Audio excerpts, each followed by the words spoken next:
Bonjour tout le monde, bienvenue sur ma chaîne Immobilier 101 avec Christopher Salador où je partage avec vous trucs, astuces et stratégies gagnantes en immobilier.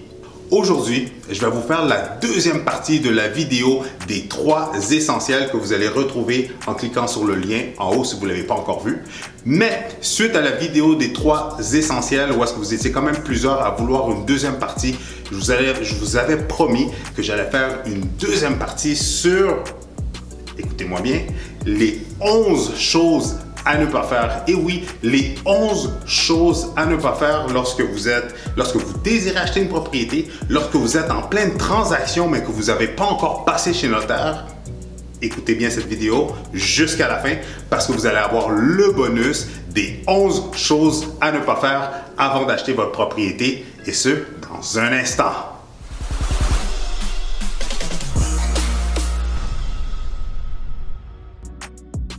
Concours mensuel pour vous, la communauté Immobilier 101. Tout ce que vous avez à faire, c'est de vous inscrire à ma chaîne YouTube si ce n'est pas déjà fait et aussi à mon compte Instagram Better Call Chris. Et écrivez dans les commentaires de cette vidéo et des futures vidéos hashtag Immobilier 101 et sur n'importe quelle photo Instagram aussi pour avoir plus de chances de gagner. Le gagnant sera annoncé d'ici 2 semaines à la fin d'une vidéo. Merci et bonne chance!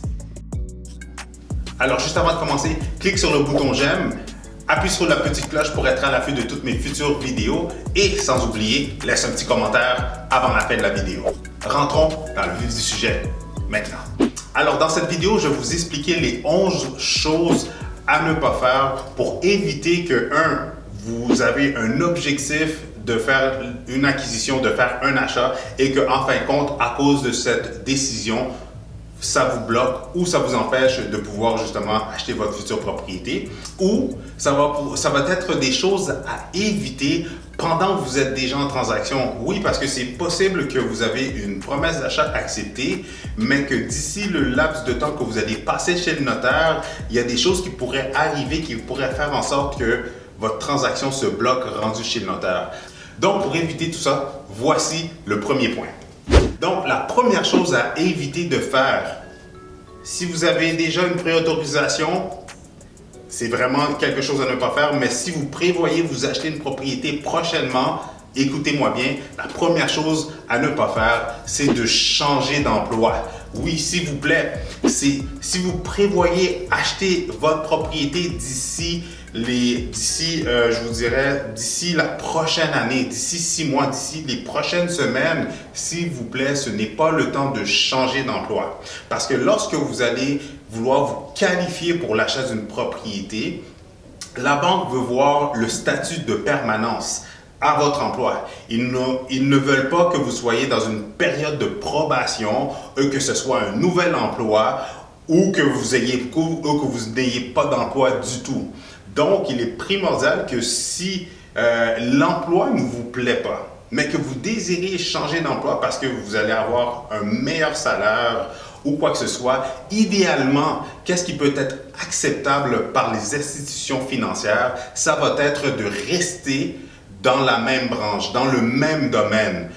Par exemple, vous êtes infirmière, mais que vous changez d'emploi pour aller travailler dans un cabinet privé, ça va être acceptable pour l'institution financière, pour les banques.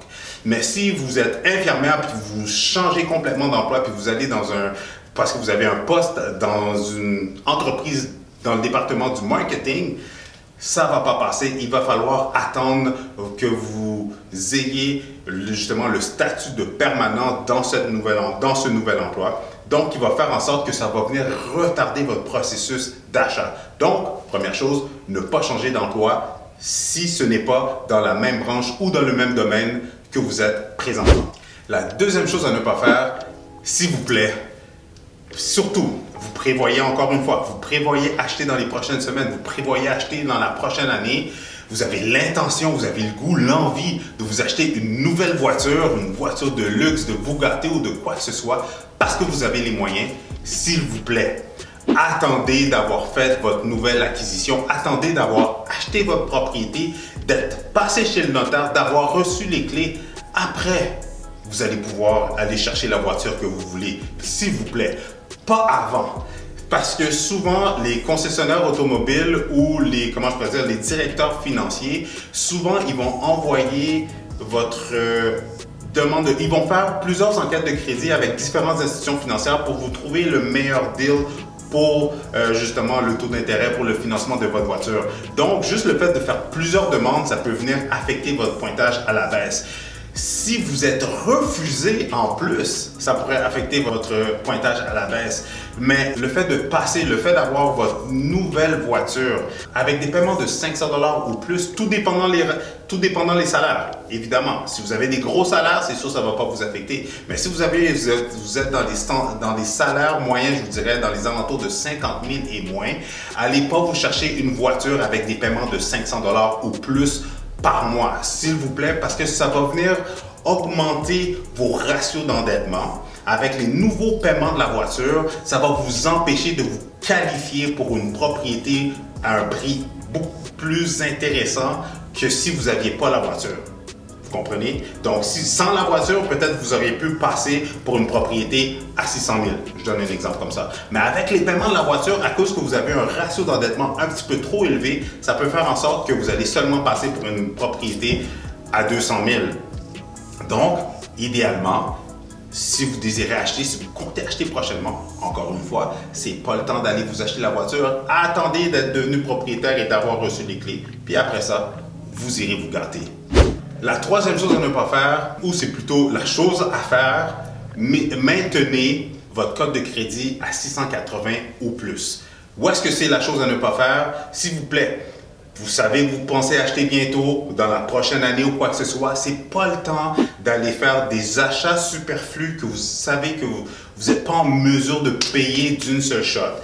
Allez pas faire des demandes de carte de crédit qui pourraient être refusées, peu importe la demande que ce soit, peu importe l'achat superflu, s'il vous plaît. Si vous faites des demandes justement de carte de crédit ou des demandes pour une marge de crédit ou quoi que ce soit, puis que ça pourrait être refusé, ben ça va laisser un pointage qui pourrait vous affecter votre pointage de crédit à la baisse. Donc, à ne pas faire.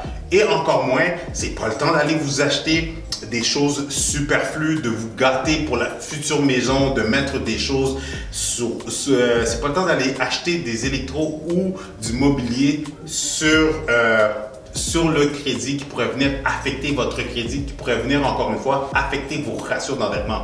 Parce que si vous avez trop de dettes, vous n'allez pas pouvoir vous qualifier à une propriété vraiment intéressante. Donc, attendez d'avoir passé chez le notaire pour pouvoir faire ces acquisitions-là, pour les mettre sur la carte de crédit.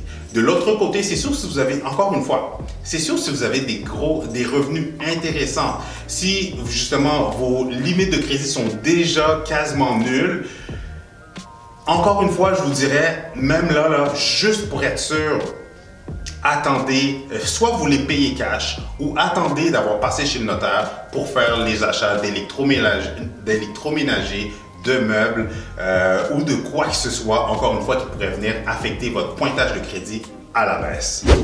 Dernier petit point par rapport à la cote de crédit, ok? Écoutez-moi bien. Dans le mois de novembre, décembre ou en début d'année, beaucoup d'achats se font, beaucoup de transactions immobilières se concluent, mais par contre, la date de passer chez le notaire dépasse 3 ou peut même aller jusqu'à 6 mois. Dans le sens que la transaction peut se faire, on a trouvé la propriété dans le mois de janvier, mais on passe seulement chez le notaire dans le mois de mai, dans le mois de juin, dans le mois de juillet même.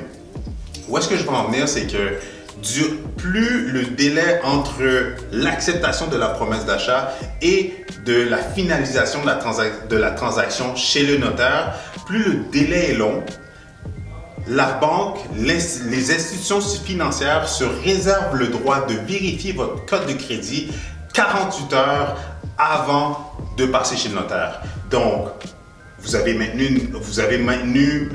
gardé une bonne cote de crédit, vous n'avez pas fait d'achat superflu, mais votre promesse d'achat est acceptée, mais on passe chez le notaire dans plusieurs mois.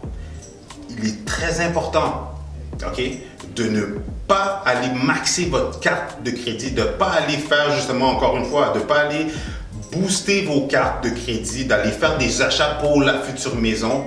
Encore une fois, attendez d'avoir passé chez le notaire avant de faire ces achats-là.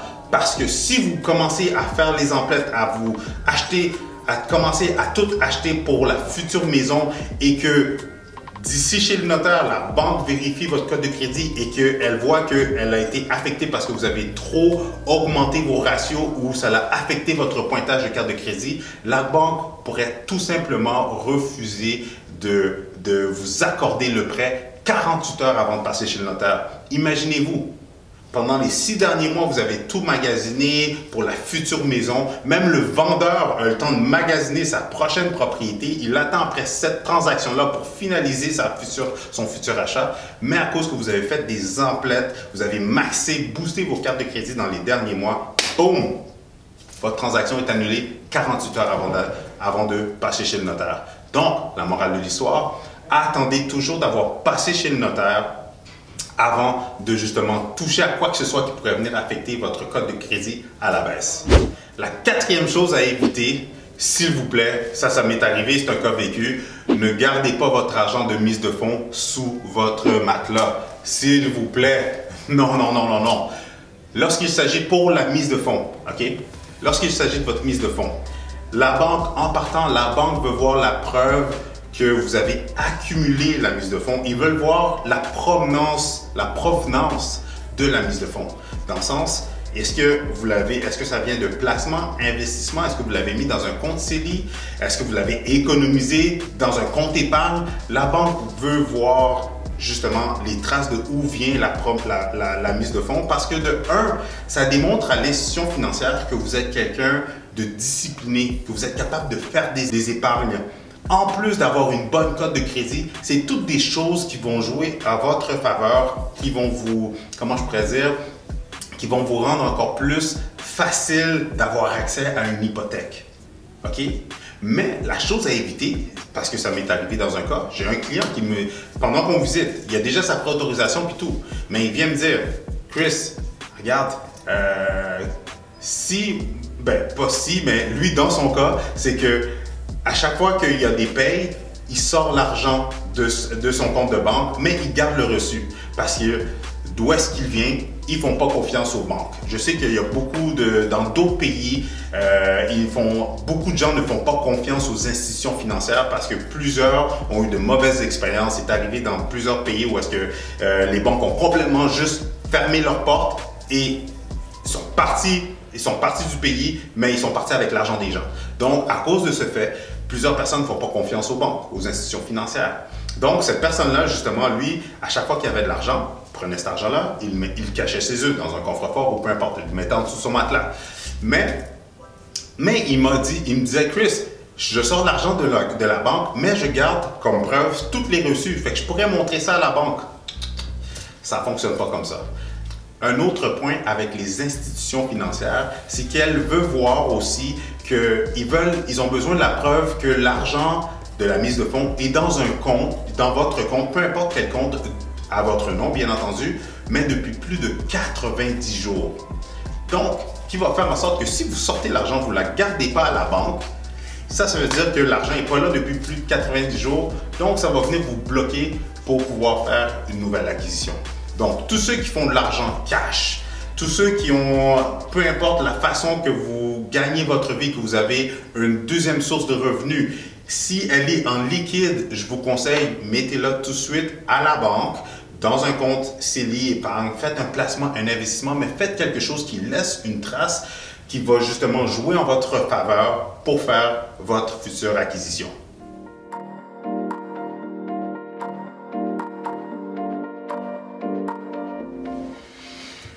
Alors, c'est tout pour aujourd'hui. Merci tout le monde pour votre écoute.